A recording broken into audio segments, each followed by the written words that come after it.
So if we think about natural history as a kind of imperial discipline that develops through European explorers' capacity to travel the world and to observe huge differences among organisms and their environments, and of course to collect, quote unquote, which basically means to steal objects and bring them back to Europe and put them in museums. It was based on this process of creating a distinction between the European natural world, the European self, and the natural world out there, the other. And all of that is very explicit, right? So the museum begins in the idea of the Wunderkammer, or the kind of like the miracle room, or the wonder room, where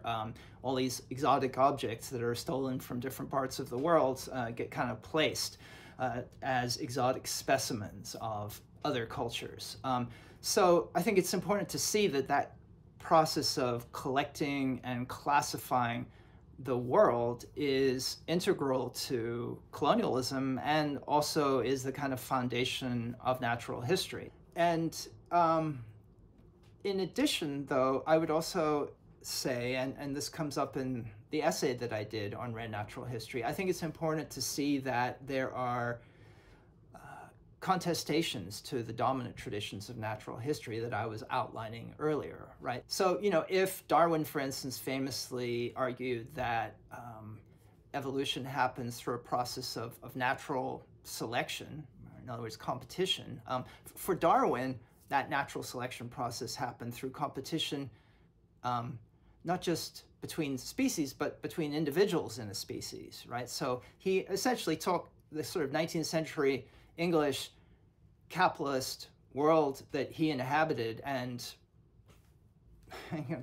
exported it to his analysis of how the natural world works. What Kropotkin did that I think is very, very important is to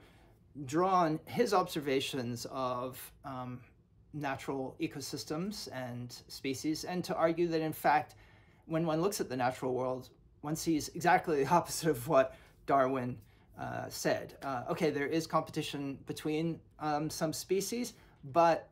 within species boundaries, often people are engaged in what Kropotkin famously called mutual aid, right? People, animals. But he also then talks about moments in human history that are characterized by these forms of mutual aid and a kind of process of commoning, as I described it earlier. And so I think it's important to see that there are these kinds of dissenting radical traditions within natural history that we need to recuperate and that can crack open the kind of imperial discourses of natural history. Because if you can crack open the history and the discourses, hopefully you can also crack open the institutions and ask them to give space to dissenting traditions, whether that's on the part of scientific observers and curators in the museum, or on the part of environmental movements outside the museum